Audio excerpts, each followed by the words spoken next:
থেকে অত্যন্ত জ্ঞানী, গুণী এবং সমাজের একজন এমন ব্যক্তিত্ব আপনারা যে আপনাদের দ্বারাই সমাজটা কিভাবে নেক্সট চলবে, কিভাবে না হবে সেটা প্রকাশ পায়।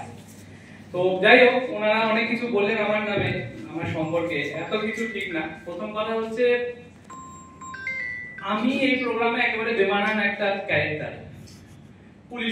পুলিশের লোকে কেউ পছন্দ করে না। এতদিন ধরে আপনারা জানেন যে চলছে ঝামেলা।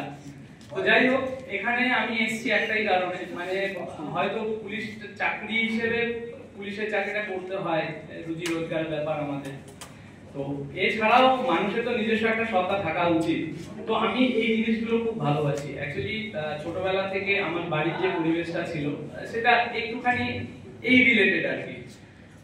আমি একজনের নাম বলছি, ধর্মনারায়ণ বর্মা। উনি আমার নিজের দাদু হন। উনি সম্প্রতি পদ্মশ্রীও পেয়েছেন। তো তাকে দেখে ছোটবেলা থেকে বড় হয়েছি, তো তাই এই একটা ব্যাপারটা আমার ভালো লাগে যে সবাই বেশ সুন্দর। বিশেষ করে সৃষ্টি, আপনারা তো সৃষ্টি করেন যে কোনো জিনিস, একটা কবিতা লেখা, একটা যে কোনো একটা আপনারা উপন্যাস লিখছেন কিংবা যাই হোক একটা সৃষ্টি করছেন। সৃষ্টি করাটা কিন্তু অনেক বড় ব্যাপার। বিজ্ঞানীরা রিসার্চ করে, অনেক কিছু রিসার্চ করে বিজ্ঞানীরা, তারা আবিষ্কার করে, সবকিছু করে, কিন্তু সেইটাকে সুন্দর করে তুলে ধরার দায়িত্বটা কিন্তু আপনারাই নিয়েছেন এবং সেটা দিয়েই মানুষ জানতে পারে, সেটা সম্পর্কে বুঝতে পারে।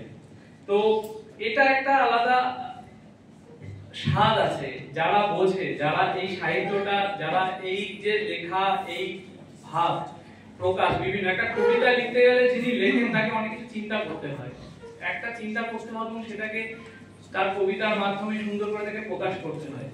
তো এটা অনেক বড় ব্যাপার। এটা এরকম না যে হাতে লাঠি নিলাম, চললাম পিটানোর জন্য, কিংবা একটা সমস্যা আছে ওটা গিয়ে সলভ করলাম, এটা অত বড়, এটা অনেক বড় ব্যাপার। তো এই কারণেই বলছি, আপনারা চাইলে সমাজকে পুরোই চেঞ্জ করতে পারেন, আপনারা চাইলে সমাজকে শান্ত করতে পারেন। মানুষের মন এখন বড় অশান্ত হয়ে উঠেছে, চারিদিকে মানুষের যে